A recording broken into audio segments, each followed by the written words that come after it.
Chamado por muitos de o maior espetáculo da Terra, o Carnaval brasileiro é uma das maiores e mais celebradas festas do mundo todo. Comemorada sempre 7 semanas antes do domingo de Páscoa, é marcada por carros alegóricos e uma estrondosa quantidade de pessoas fantasiadas. Mas a origem dessa celebração mundana é muito mais antiga do que se parece, e possui inspirações em várias culturas diferentes. Suas bases são essencialmente difusas, apesar de terem adquirido ao longo do tempo uma identidade própria em cada país. Ficou curioso? Esse e outros detalhes serão contados a seguir. Seja bem-vindo ao canal Ministério Palavra Viva. Meu nome é Isaac e hoje eu estou aqui para te informar sobre as 5 coisas que não te contaram sobre o Carnaval, depois da vinheta.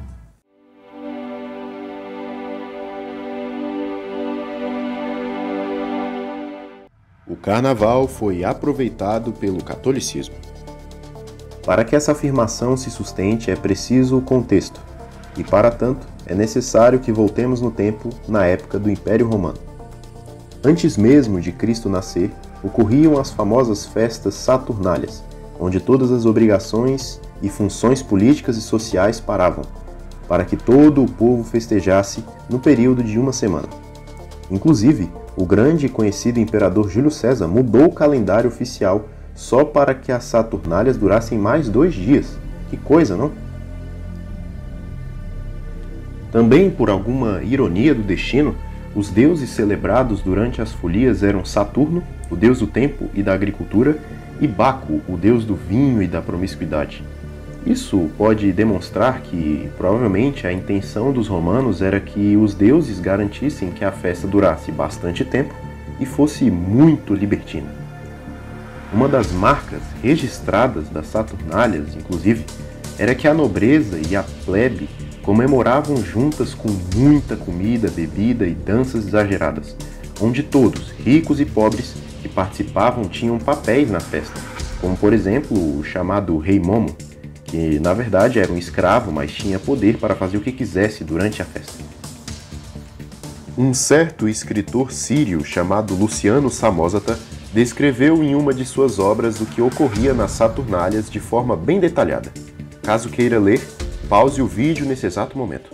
Por fim, com a decadência do Império Romano e o avanço do cristianismo, as Saturnálias ficaram sob a ameaça de extinção por parte do clero, por serem consideradas festas sujas e pecaminosas demais. Mas como a Igreja Católica não queria perder fiéis, no tempo do Papa São Silvestre I, exatamente no ano 325 d.C., as Saturnálias foram cristianizadas.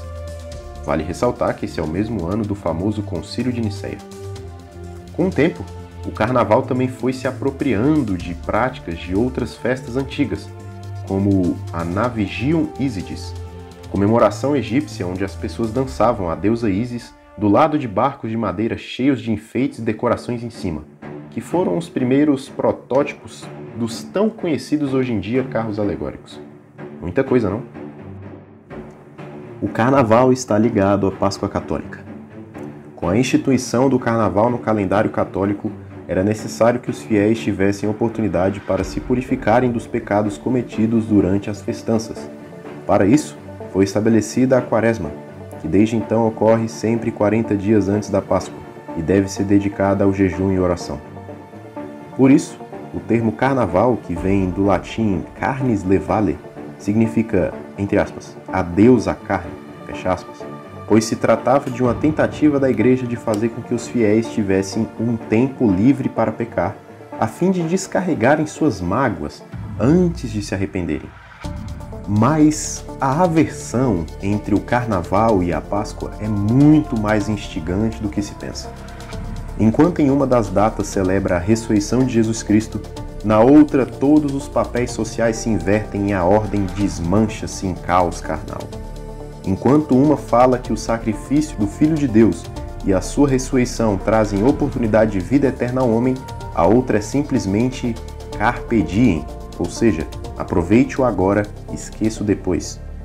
Portanto, o Carnaval nada mais é do que uma data onde o homem está liberado para fazer o que essa carne mandar. E vejamos, quanta hipocrisia! como se a maioria dos seres humanos não fizessem isso naturalmente o resto do ano, sem precisar de data específica. No fim, o que o homem quer é só uma desculpa para pecar mais, e isso fica cada vez mais evidente à medida que o tempo passa e a sociedade só declina. O porquê da Quarta-feira de Cinzas. Esse, para quem não sabe, é o nome do primeiro dia da Quaresma, e foi instituído pela Igreja com o propósito de ser um dia de reflexão. Reflexão essa feita a respeito da fragilidade da vida humana, relembrando as antigas tradições judaicas e do Oriente Médio de lançar cinzas sobre a cabeça como sinal de humilhação. E diga-se de passagem, esse costume é muito citado na Bíblia, principalmente no Velho Testamento. Apesar de não ser um feriado, a Quarta-feira de Cinzas funciona como uma resposta de, entre aspas, santidade, fecha aspas, à libertinagem da Terça-feira de Carnaval, servindo também como o início de um ciclo de purificação para os fiéis, onde, na teoria, devem jejuar e orar por 40 dias até a Páscoa. Mas na prática, não é bem assim que acontece, pelo menos não entre a maioria dos fiéis. No fim das contas, as pessoas que passaram todo o feriado fazendo o que queriam, sem observar os preceitos bíblicos, de repente aproveitam para ter um momento de desencargo de consciência numa missa ao participarem de um pequeno ritual e então voltarem às suas vidas, repetindo o mesmo ciclo vicioso no ano seguinte e não mudando absolutamente nada. Com certeza devemos ter o nosso tempo de introspecção para refletir nossos erros, mas isso deve ser feito não só durante uma liturgia, um dia específico para tal. Devemos tão somente nos esforçar todos os dias para que não nos esqueçamos de quem somos, do porquê estamos vivos e de que há um Deus que julgará todas as nossas decisões e omissões também. Por isso, o ato de se humilhar deve ser comum a quem não quer ser somente, simplesmente um bom cristão, mas uma boa pessoa na sociedade. Esta atitude deve estar desvencilhada do rito, da regra em si, partindo espontaneamente do coração. Como diz em 1 Samuel 16, versículo 7, a parte B, porque o Senhor não vê como o homem vê, pois o homem vê o que está diante dos olhos, porém o Senhor olha para o coração. A origem do carnaval brasileiro é multicultural. É notável nas Saturnálias, festa fundamental para a ascensão do carnaval que já comentamos no primeiro tópico, a influência do teatro clássico grego, inclusive nas inversões de papéis sociais. Isso influenciou não muito mais tarde nos famosos bailes de máscaras. Os primeiros bailes de máscaras remontam à Idade Média, mais precisamente nas regiões de Florença e Veneza, lá na Itália Antiga. Apesar de haver registros muito mais antigos de festas com máscaras na Grécia Antiga, esses bailes eram moda entre os nobres daquela época, e essa moda chegou até o Brasil em 1641, onde eram feitas comemorações em homenagem ao rei Dom João IV.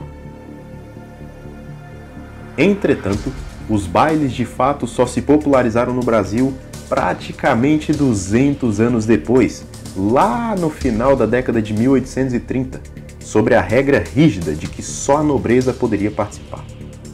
Pode-se então dizer que o carnaval brasileiro primitivo tinha muito a cara das festas de gala francesas, dotados sempre de muito luxo, onde os nobres esbanjavam sofisticação e glamour.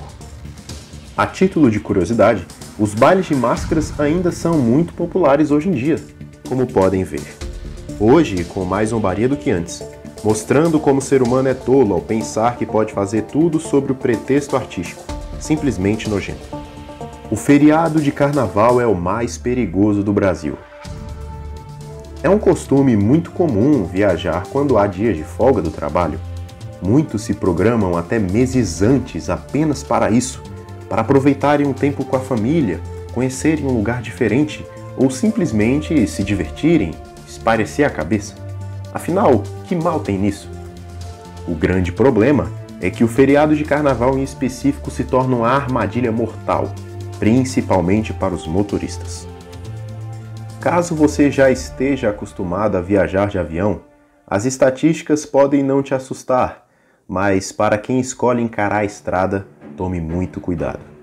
Segundo os estudos da CNT, Confederação Nacional do Transporte, nos últimos anos o Carnaval se tornou o feriado mais perigoso do Brasil, segundo dados coletados sobre os incidentes e acidentes em rodovias federais. De acordo com o levantamento, de 2008 a 2017 houve um aumento no número de acidentes em cerca de 25%. E apesar desse número ter diminuído durante o período da pandemia, devido às políticas públicas de isolamento social, é de notório saber que esse feriado se torna muito cobiçado para as pessoas darem uma escapadinha. Isso, consequentemente, o faz mais perigoso para o trânsito nas cidades e estradas, também devido ao número muito elevado de pessoas embriagadas e que passam seus dias acordados em festas e mesmo assim se arriscam em dirigir carros e motos, proporcionando muitos acidentes graves e fatais. Isso, é claro, sem falar na propagação praticamente desenfreada de DSTs, doenças sexualmente transmissíveis, que cresce muito. E as que mais se destacam nesse período de carnaval são gonorreia, sífilis, herpes genital e HIV. Por isso, o grande esforço de campanhas de conscientização e prevenção durante esses primeiros meses do ano. E aí, o que achou dessas curiosidades que pouco se ouve por aí sobre o carnaval? Esperamos que tenham sido de grande proveito para a sua vida. E por isso, se você gostou, deixe o seu like aqui embaixo, inscreva-se no canal, ative as notificações, compartilhe esse vídeo para que você possa estar aproveitando mais o nosso conteúdo. Desde já, obrigado pela audiência. Até a próxima e bom feriado.